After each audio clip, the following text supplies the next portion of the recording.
نہیں ہے جناب، ہم تو اپنی بہنوں کو وراثت سے بھی محروم کر دیتے ہیں، ہم تو بیٹیوں کو وراثت سے بھی محروم کر دیتے ہیں، بیٹیوں کو بہنوں کو وراثت سے حصہ بھی نہیں دیتے۔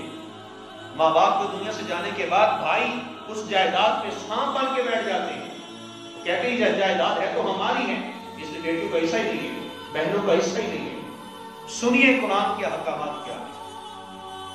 قرآن نے ارشاد فرمایا یوصیکم اللہ فی اولادکم للذکر مثل حظ الانثیین، فرمایا کہ اللہ رب العالمین جل وعلا تمہیں یہ حکم دیتا ہے، وصیت فرماتا ہے تمہاری اولادوں کے بارے میں، للذکر مثل حظ الانثیین، کہ بیٹے کا حصہ دو بیٹیوں کے برابر ہے۔ اس میں خالی بیٹے کا ذکر نہیں ہے، خالی بھائی کا ذکر نہیں ہے، بہنوں کا ذکر بھی ہے، بیٹیوں کا ذکر بھی ہے۔ لیکن ہم لوگ اپنی بہنوں کو بیٹیوں کو وراثت سے محروم کر کے ہم بادشاہ کہلاتے ہیں۔ جناب میں نے اپنی بیٹی کو حصہ نہیں دیا، یہ ساری جائیداد میرے بیٹوں کی ہے۔ بھائی تم کس نام کے مسلمان ہو، کس نام کے تم مومن کہلاتے ہو؟ تم نے کلمہ محمد ہی پڑھا ہے نا، تو کلمہ محمد ہی پڑھ کے تو دیکھو، اس کے اندر ڈوب کے تو دیکھو، شریعت کے احکامات تو پڑھو، شریعت کیا کہتی ہے۔ کیا شریعت نے یہ کہا تھا کہ بس جائیداد میں حصہ دینا تو بیٹوں کو دینا، بیٹی کو محروم کر دینا؟ کہیں لکھا ہوا تھا کہ بہنوں اور بیٹیوں کو وراثت میں سے حصہ دو تاکہ عبادات بھی قبول ہو جائے۔ بندہ کہتا ہے میں ہر سال حج کروں، ہر سال عمرہ کرنے جاؤں، میری زکات وہاں سے وہاں تک پہنچے جائے، بندہ بھی نہیں پہنچ سکتا۔ جناب میں ہر سال اتنا صدقہ تو خیرات کرتا ہوں۔ اچھا ٹھیک ہے، اچھا اس کا فیڈ بیک یہ بتاؤ کبھی بہنوں کو بیٹیوں کو حصہ دیا جائیداد میں سے؟ نہیں صاحب کبھی نہیں دیا۔ بھائی تمہاری ساری عبادات آتی ہیں، کوئی عبادات قبول ہی نہیں ہوتی۔ وراثت کو آقا کریم علیہ الصلوۃ والتسلیمات نے نصف ایمان کہا ہے، یہ آدھا ایمان ہی اسی کے اندر موجود ہے۔ لیکن ہم لوگ اپنی بہنوں کا حق مار کر اس بات کو ثابت کر رہے ہوتے ہیں جناب میں تو بہت بڑا آدمی، میں یہ کر سکتا ہوں۔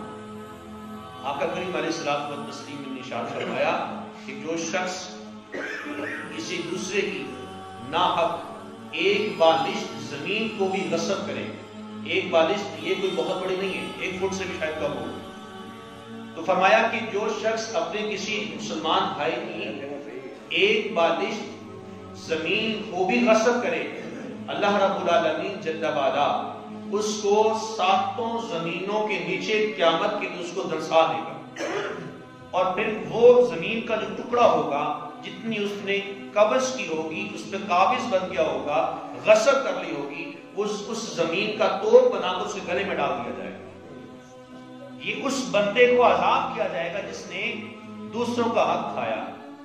تو یہاں بیٹیوں کو اور بہنوں کو وراثت سے محروم کرنے والے سنیں کہ جب بہنوں اور بیٹیوں کو وراثت سے محروم کر دیا گیا ہے تو سوچو وہی جائیداد کل میدان محشر میں گلے میں توپ بنا کر ڈال دی گئی تو کہاں جاؤ گے پھر؟ نبی پاک علیہ الصلوۃ والسلام کی تعلیمات کو ایسی تعلیمات ہیں جو امتی کو اس پر چلنا ہوتا ہے، در و دیوار کے لیے نہیں ہوتی، صرف کتابوں تک معروف نہیں ہے۔ یہ بہت بڑا سمندر ہے علم کا، شریعت کا بہت بڑا سمندر ہے، اس میں ڈوب کے تو دیکھیں آپ کو ہر ایک چیز کا حل نظر آئے گا۔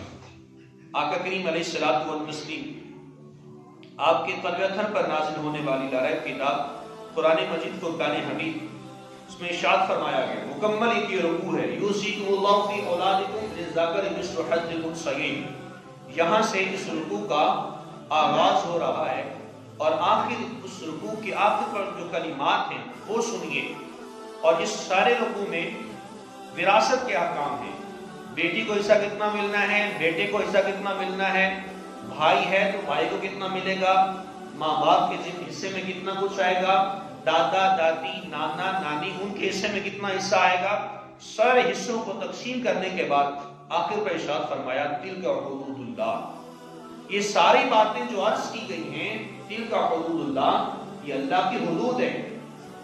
پھر فرمایا وَمَن يُطِعِ اللَّهَ وَرَسُولَهُ يُدْخِلْهُ جَنَّاتٍ تَجْرِي مِن تَحْتِهَا الْأَنْهَارُ، جو شخص اللہ رسول کی اطاعت کرے گا، ان تمام حدوں کی پیروی کرے گا، يُدْخِلْهُ جَنَّاتٍ تَجْرِي مِن تَحْتِهَا الْأَنْهَارُ، اللہ رب العالمین اس کو ایسے محلات میں داخل فرمائے گا جس کے نیچے سے نہریں بہ رہی ہوں گی.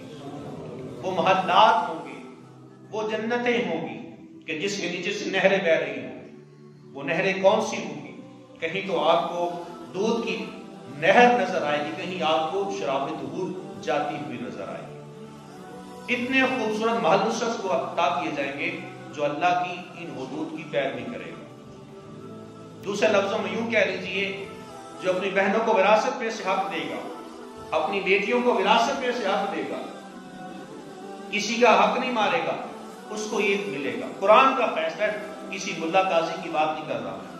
اور پھر فرمایا جو شخص ایسا نہیں کرے گا، جو اپنی بہنوں کو، بیٹیوں کو، بھائیوں کو، دیگر رشتہ داروں کو، دادا دادی، نانا نانی، سارے رشتے جن کو بیان کیا گیا اس رکوع میں، جو شخص ان میں سے سب کو یا کسی ایک کو بھی ان تمام حقوق سے بری رکھے گا، ایک طرف رکھے گا، ان کا حق ادا نہیں کرے گا، اس کے لیے اللہ رب العالمین کا عذاب کیا ہوگا.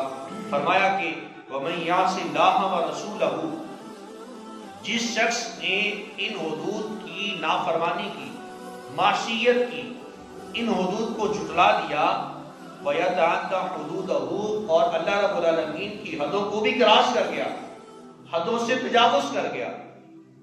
حدود کیا تھی؟ بہنوں کو، بیٹیوں کو، دادا دادی، ماں باپ، سب کو حصہ دینا ہے، برابر برابر جو ان کا بنتا ہے.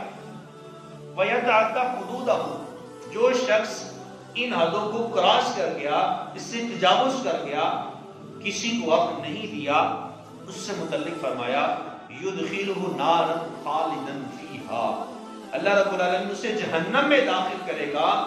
نارن، ایسی آگ ہے، خالدن فیہا، جس میں ہمیشہ ہمیشہ وہ رہے گا، کبھی نکالا بھی نہیں جائے گا. وَلَهُ عَذَابٌ مُهِينٌ، اس کے لیے دردناک عذاب ہے.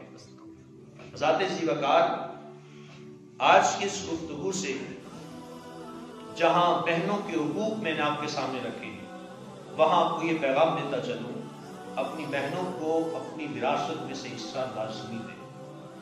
اگر آپ باپ کا درجہ رکھتے ہیں، آپ کی بیٹیاں ہیں، پہلے ہی سے اپنے بچوں کو اس بات کی تلقین کر کے جائیں.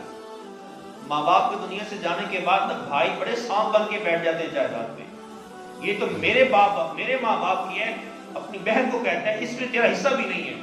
میری ماں باپ کو یہ تلقین ہے، اپنے ابھی وقت ہے، ابھی ہماری آنکھیں کھلی ہیں، آنکھیں بند نہیں ہوئی، ابھی ہاتھوں میں طاقت موجود ہے، پاؤں میں طاقت موجود ہے، سانسیں چل رہی ہیں، بتا سکتے ہیں. گھر میں ایک ماحول سجائیں، بٹھائیں، سب کو لکھ کر دے دیں، سب کو، کوئی کباہت نہیں ہے اس میں. شریعت بھی کہتی ہے اس بارے میں، لکھنے لکھانے کے اعتبار سے اسلام لکھ کر دے دیں، سب کا عہد لے لیں، حلف نامہ لے لیں کہ میرے دنیا سے جانے کے بعد کبھی بہنوں کو وراثت سے محروم نہیں کرنا. یہ میری بیٹی ہے، تمہاری بہن ہے، اسے کبھی وراثت سے محروم نہیں کرنا. اپنے بیٹوں کو اس بات کی تلقین کر کے جائیں. اور پھر دنیا میں آپ کی بہنیں بیاہی جا چکی ہیں، جب بھی بہن کے ہاں آپ جائیں اس سے ملنے کے لیے، وہ اس کا سسرال ہے جہاں وہ بھی آباد ہے، وہ آپ کے زندگی میں آپ کے ساتھ ہو رہی ہے. اب ایک وقت آتا ہے کہ بہنیں اپنے گھروں کو چلے جاتی ہیں، یہ قدرت کا قانون ہے، اس سے کوئی انکار نہیں کر سکتا. صاحبزادیاں اپنی بیٹیاں گھروں سے رخصت ہوتی ہیں. رسول اللہ کی 4 بیٹیاں تھیں، ایک کے بعد ایک کر کے رسول اللہ نے رخصت کی ہے. یہ قدرت کا قانون ہے اور نبی کی تعلیمات بھی یہی ہے. جب بہن کے ہاں جائیں، بیٹی کے ہاں جائیں، کچھ نہ کچھ لے کے جائیں. اور پھر اگر آپ چھوٹے ہیں کوئی مسئلہ نہیں، بڑے ہیں تب بھی کوئی مسئلہ، سر پہ پیار دیں. بہنوں کو اپنے بھائیوں پہ بڑا مان ہوتا ہے. بھائی جیسا بھی گناہگار کیوں نہیں ہے، جو مرضی کرتا ہے، لیکن بہنیں کہتی ہیں نہیں میرا بھائی ہے، میرے بھائی جیسا کوئی ہو نہیں سکتا. لیکن بھائی